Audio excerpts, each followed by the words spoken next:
Just a short time ago, President Obama wrapped up a meeting with families of USS Cole and 9/11 victims.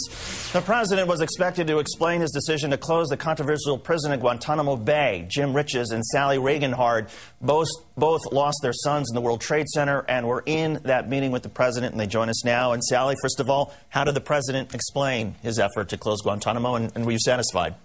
I was very satisfied with the meeting. He was so sincere. He was concerned. He was compassionate.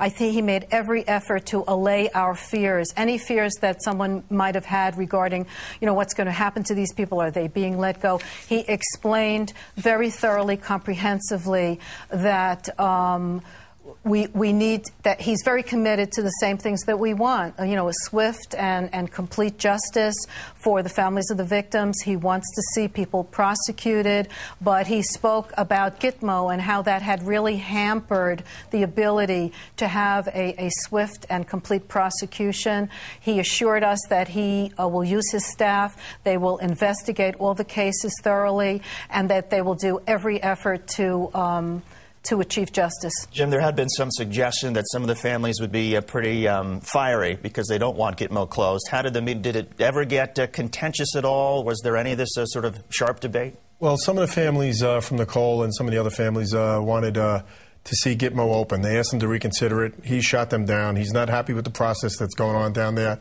And basically he's saying that whatever his lawyers and he decide, that's what it's going to be. It looks like it's going to go toward, bringing them to U.S. soil and trying them here, probably in federal court. And we voiced all our concerns. He heard our questions for 45 minutes. He answered our questions.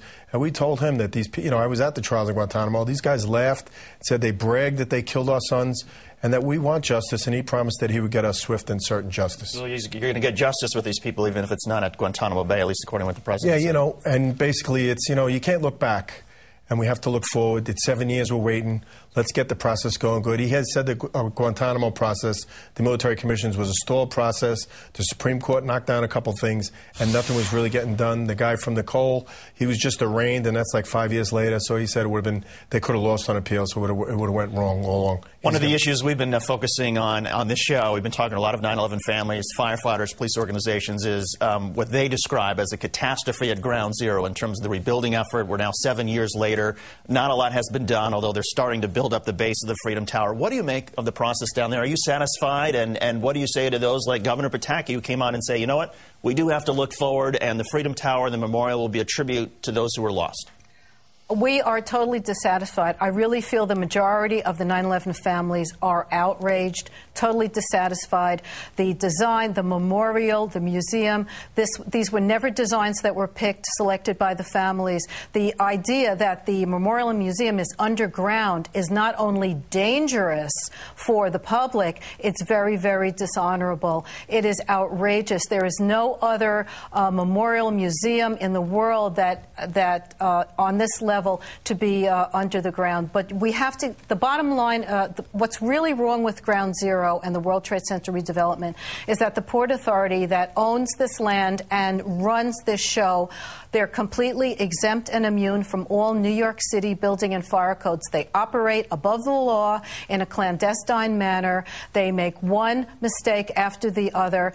It's really outrageous. I really advocated, I wanted to see the city of New York take over Ground Zero. What about the argument, though, that was made by Christopher Ward on that point? He had an opportunity to essentially have an independent third party oversee what they're doing at Ground Zero, and he said, no, we're not going to do that. And his argument was it would only slow down the process further, and the process is inevitable, and we need to get it done. Yeah, well, it's 7 years later, they haven't done anything. We had meetings with Chris Wood, and we asked him, we wanted to be under jurisdiction of the New York City Building and Fire Codes. And he told us no, in no uncertain terms. They weren't going to do it, and we keep getting the runaround. And he told Shelley Silver right out, you're not getting it. That's the way it's going to be. We're above the law, and that's what's the problem. They never let the families have any input. They had workshops and everything it's about before they built the memorial, and they threw our thoughts right in the garbage and did whatever they wanted to do. and that's a shame. Aside from the memorial, there's also, of course, the issue of the office tower. Does it really matter to rebuild the Twin Towers in your view? Would you be satisfied with a Freedom Tower if it's as spectacular as Governor Pataki and Christopher Ward suggests it's going to be? Yeah, I don't really care about that. But then when they say they're going to put stores and retail stores, that's a cemetery for 1,000 people that were never found. That insults me. I think they should have done something. The economy is hurting right now. Tone down your plans a little, maybe, and let's get it done right and do it the right way so these buildings don't fall down again.